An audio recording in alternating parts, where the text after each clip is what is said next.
আসসালামু আলাইকুম।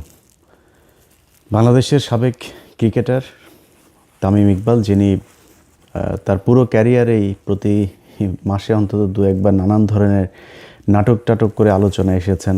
মান, অভিমান, ভালোবাসা, বিচ্ছেদ, এগুলো তার পুরো ক্যারিয়ার জুড়ে। তো সেই ধারাবাহিকতায় গতকালকে আপনারা তার একটা বক্তব্য শুনেছেন। তিনি হঠাৎ করে সারা দেশের, এমনকি আমরা যে সরকারের সমালোচনা করছি সেই সরকারও কি কাহিনী জানি না, তারাও দেখলাম ইন্ডিয়ার এবার এই যে মুস্তাফিজকে তারা কলকাতা নাইট রাইডার্সের হয়ে খেলার থেকে বাদ দেওয়ার কারণে যেই প্রতিক্রিয়া দেখিয়েছে এবং যে পদক্ষেপগুলো নিয়েছে, সেটা খুব ভালো কিছু পদক্ষেপ নিয়েছে। এগুলো মাঝখানেই তিনি এসে বক্তব্য দিলেন যে বাংলাদেশের ভারতে খেলতে যাওয়া উচিত। বাংলাদেশের নাকি 90 থেকে 99% টাকা নাকি আইসিসি তারপরে বাংলাদেশকে দেয়।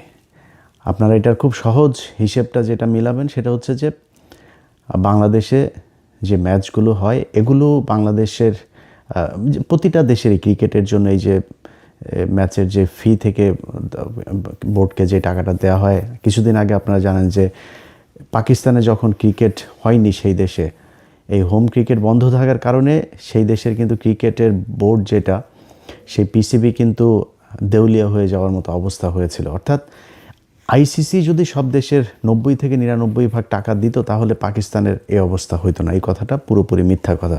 এখন এই মিথ্যা কথা হঠাৎ করে তিনি এসে বললেন কেন, সেটা মূলত আজকের আলোচনা। খেলাধুলা নিয়ে আলোচনা করার সময় নাই, সেটা আলোচনার বিষয়ও না। এটার সাথে বিরাট একটা ষড়যন্ত্র তত্ত্ব জড়িয়ে আছে।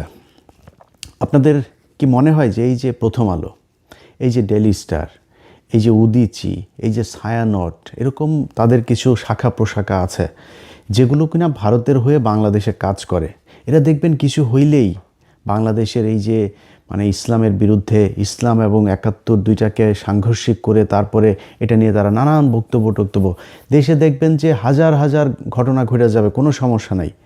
হঠাৎ করে তাদের পছন্দ মতো একটা ঘটনা নিয়ে এই যে কিছু নারীবাদী আছে আর এই ওই যে শাহবাগী কিছু এসে চুলচুল বড় বড় তারপরে গাঁজা টাজা খায়, এগুলো এসে এক জায়গায় বসে যাবে। এটা হচ্ছে তাদের নিত্য নৈমিত্তিক রুটিন ওয়ার্ক। এটা কেন করে?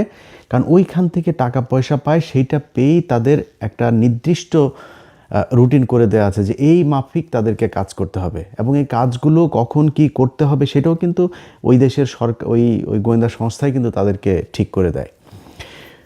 তামিম ইকবালের বিষয়টাকে আমি ব্যতিক্রম কোনো কিছু দেখি না, এটা কোনো বিচ্ছিন্ন ঘটনা। তাকে নিয়ে হঠাৎ করে তাকে দিয়ে কেন বলানো হলো?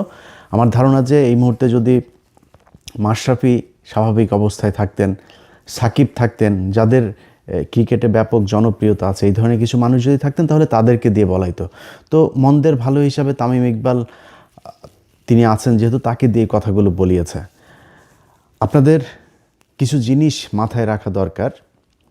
তামিম ইকবাল হঠাৎ করে তিনি যে সুরে কথা বলেছেন যে বাংলাদেশের স্বার্থের জন্যই, আপনার বাহ্যিকভাবে শুনে মনে হবে যে এই দেশের ক্রিকেটের জন্য, এই দেশের জন্যই বোধহয় তিনি কথাগুলো বলছেন।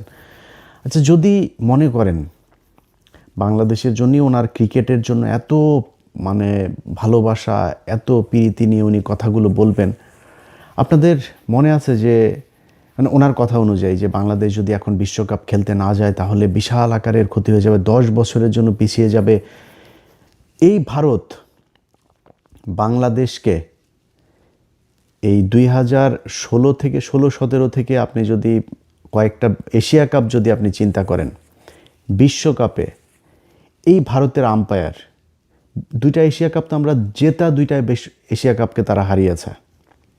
সে বিশ্বকাপের জন্য উনি কোনো কথা বলেছিলেন যে ভারত আমাদেরকে হারিয়েছে? যদি সেটা আমরা জিততাম, মনে করেন একটা এশিয়া কাপ থাকার মানে কি, এশিয়ার বাঘ, সে এশিয়ার শ্রেষ্ঠ, এটাই তো তাদের বিশাল ব্যাপার। আপনি 1997 সালে যেদিন, আমি ছোট তখন, কিন্তু আমার এই মনে আছে যে আমি আমার একটা প্যান্ট বানাতে যাচ্ছিলাম আমাদের চুয়াডাঙ্গা জেলা শহরে। তো ওই দিন হঠাৎ করে দেখি, আমি তার আগ পর্যন্ত জানিও না যে ক্রিকেট বলে পৃথিবীতে কোনো খেলা আছে, তার আগের দিন পর্যন্ত আমি জানি না। সবাই দেখছি রেডিও নিয়ে, তারপরে এই কানের মধ্যে নিয়ে তারপরে শুনছে কি একটা যেন ধারাভাষ্যকার কথা বলছে, ফুটবলের মতোই মনে হয়, আমি জানি না কি হচ্ছিল। হঠাৎ করে আমি আবার আসার সময় দেখি ট্রেনের মধ্যে পুরো রং টং মেখে সারা দেশে বিরাট উল্লাস। ওই দিন টেলিভিশন পত্রিকা সব এই বিশ্বকাপ পরের দিন, মানে ওই যে আইসিসি যেটা বাংলাদেশ জিতে বিশ্বকাপে খেলার মর্যাদা অর্জন করলো, আকরাম খান যে অধিনায়ক ছিলেন। তো ওই একটা ম্যাচ আজকে যে বাংলাদেশের ক্রিকেট সেই জায়গায় নিয়ে এসছে। এই এশিয়া কাপের 2টা এশিয়া কাপ যদি বাংলাদেশ জিতত, তাহলে বাংলাদেশ মানসিকভাবে আরও বিশাল আকারে উঠে যেত না সামনে। সেটা নিয়ে তামিম ইকবাল কোনো দিন ভারতকে বলেছে যে তোমরা এই চুরি করো, তোমরা এইভাবেই করো। বরং ওই ম্যাচের মধ্যে সাকিব আল হাসানকে তাও দেখেছি যে মোটামুটি একটু তর্জন গর্জন করেছে, তারপরে এ কথা বলে নেই। তারপরেও ধরেন ওনার বিশাল ভালোবাসা, উনি বাংলাদেশের ক্রিকেটকে বাঁচাইতে চায়। আচ্ছা, এই যে শেখ হাসিনার সরকার, এই শেখ হাসিনার সরকার আমরা কেন এই যে বিভিন্ন আপনার এই ফ্যাসিস্ট, আপনার এই যে কালচারাল এই ফ্যাসিস্ট যে গণমাধ্যম, ফ্যাসিস্ট যেই আপনার আমলা প্রশাসন, এদের ব্যাপারে আমরা এত তৎপর কেন? এদের বিচারটা কেন চাই? কারণ হচ্ছে যে এই শেখ হাসিনা গেল 15 বছরে যত হত্যা, খুন, গুম যা করেছে সেটার জন্য এরা দায়ী, এরা তাদেরকে সহায়তা করেছে, এই জন্যই তো এদের বিচার চাই।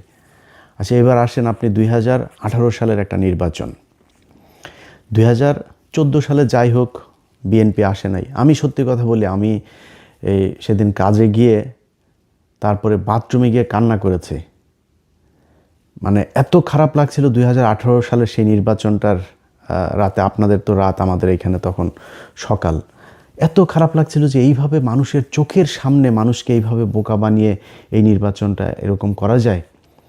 সেই নির্বাচনটা বাংলাদেশের একটা টার্নিং পয়েন্ট ছিল। 14 সালে ঠিক আছে বিএনপি যায় নাই, শেখ হাসিনা করেছে, একা নির্বাচন করেছে। তারপরে ধরলাম 18 সালের নির্বাচনটা তো হইতে পারতো।